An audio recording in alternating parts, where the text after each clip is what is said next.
نحمدہ ونصلی علی رسولہ الکریم اما بعد. میری تقریر کا عنوان ہے علم. اعوذ باللہ من الشیطان الرجیم.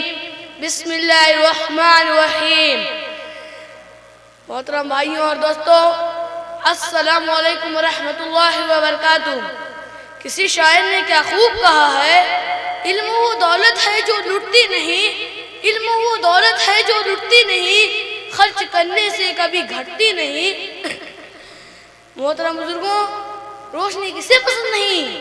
شب تاریک میں ماتاب، اندھیرے کمرے میں کمکمے کسے اچھے نہیں لگتے؟ ٹھیک یہی بات ان پر صادق آتی ہے. وہ کون سی چیز تھی جس نے حضرت آدم علیہ السلام کو فرشتوں سے بھی افضل بنا دیا؟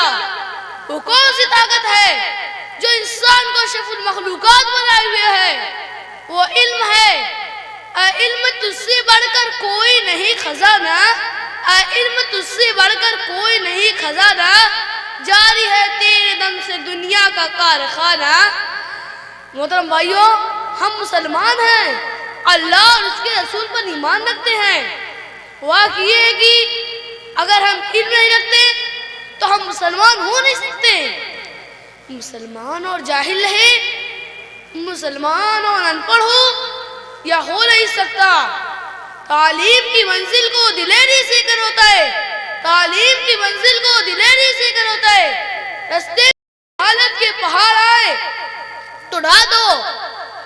اللہ تعالیٰ کی کتاب میں علم کی عظمت جگہ جگہ بیان کی گئی ہیں.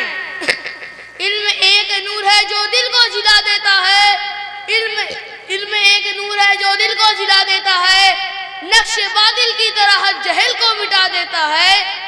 لذت عشق سے عالم کو شفاسا کر کے، لذت عشق سے عالم کو شفاسا کر کے آدمی کو صحیح انسان بنا دیتا ہے.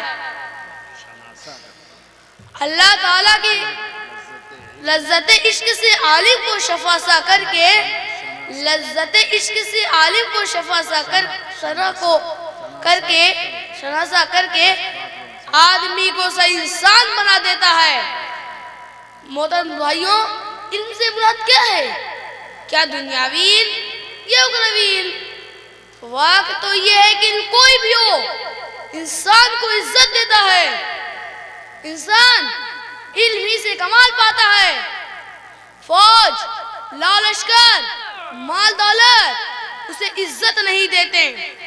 سعادت سیاست عبادت ہے علم، سعادت سیاست عبادت ہے علم، حکومت ہے دولت ہے طاقت ہے علم. اس لیے ہر انسان کو چاہیے کہ وہ علم کے حصول کے لیے سرگرم رہے. اگر آپ دنیاوی علم حاصل کرتے ہیں تو دنیا میں کامیاب رہتے ہیں. اگر آپ دینی علم حاصل کرتے ہیں تو آخرت کی کامیابی آپ کے قدم چومے گی. علم و عمل کا شوق بڑھاتے رہیں گے ہم، علم و عمل کا شوق بڑھاتے رہیں گے ہم، سوئے ہوئے دلوں کو جگاتے رہیں گے ہم. اللہ تعالیٰ سے دعا ہے کہ اللہ تعالیٰ ہمیں اور آپ کو علم کے حصول کی خصوصیت اور علم دین کے حصول کی توفیق عطا فرمائے. آمین. باپ کا علم نہ بیٹے کو اگر ازبر ہو، باپ کا علم نہ بیٹے کو اگر ازبر ہو، پھر پسر قابل میراث پدر کیوں کرو. وآخر دعوانا الحمدللہ رب العالمین.